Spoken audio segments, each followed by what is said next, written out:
Let's start with world leaders pushing back against Trump. We are about to enter week 4 of the war with Iran, and the very latest reporting points to a major offensive involving thousands more of U.S. troops moving into the region. But here's something we can't afford to forget. 23 years ago today, President George W. Bush announced that American forces had begun a military operation in Iraq.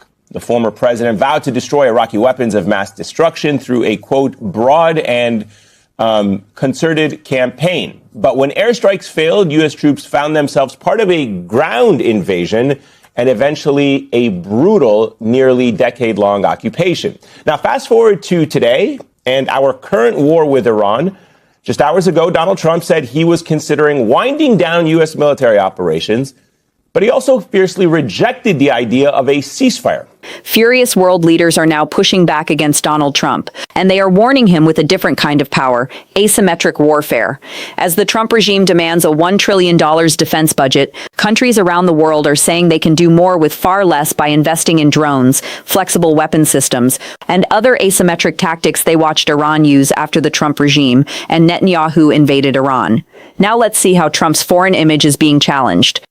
Donald Trump's high-stakes China visit has come to an end. The American president has called it to be very successful, while the Chinese President Xi Jinping has branded Trump's visit to be historic.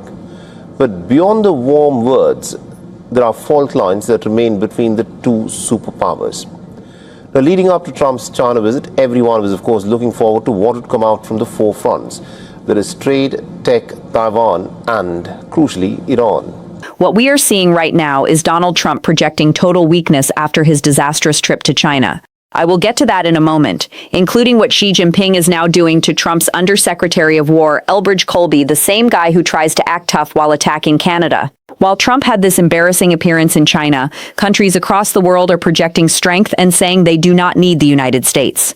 This next clip shows how Ukraine changed modern warfare. When the Russia-Ukraine war erupted, the world expected tanks, missiles, and artillery to dominate the battlefield. Instead, something unexpected took the spotlight: drones. From cheap commercial quadcopters to long-range strike UAVs, Ukraine has shown the world that future wars will be fought in the sky, not by fighter jets. We saw it with Ukraine, where President Zelensky demonstrated the power of Ukraine's drone army, ballistic missiles, and military forces capable of striking deep inside Moscow, hitting oil depots and infrastructure around one of the most heavily defended areas in Russia. That is one of the reasons Putin had to rush to China and Xi Jinping to coordinate, because that is the alliance now: Russia, China, Iran, and North Korea. Now watch how Taiwan is preparing for invasion scenarios. Taiwan war drills prepare for Chinese invasion threat. We saw it in Ukraine, and now we are seeing it with Taiwan over the past 24 to 48 hours as Trump continues showing weakness. Taiwan is showing that with the Abrams tanks the United States previously provided, and with the weapons it already has, it has been running major military drills before and after Trump's disastrous trip to China. Taiwan is showing two major capabilities. First, it is demonstrating how it would respond to a Chinese amphibious invasion, running drills right along the shoreline. Second, it is showing a willingness to use asymmetric warfare inside its own cities. Here is where Iran's military strategy becomes the bigger warning. Iran drone tactics expose America's costly defense weakness. We are also seeing Iran continue to taunt the United States, saying that if Trump restarts the invasion, Iran will unleash the same asymmetric tactics that we're seeing across the Middle East.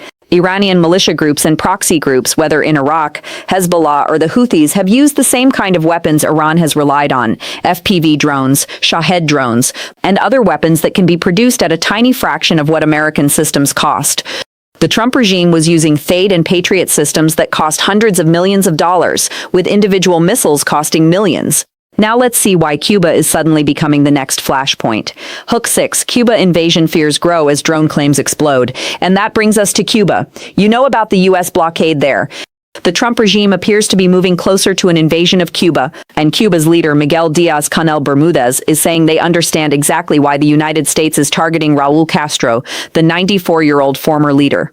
They see it as part of the pretext for invasion. The playbook is familiar from Venezuela. Finally, this part shows how China is using leverage against Trump.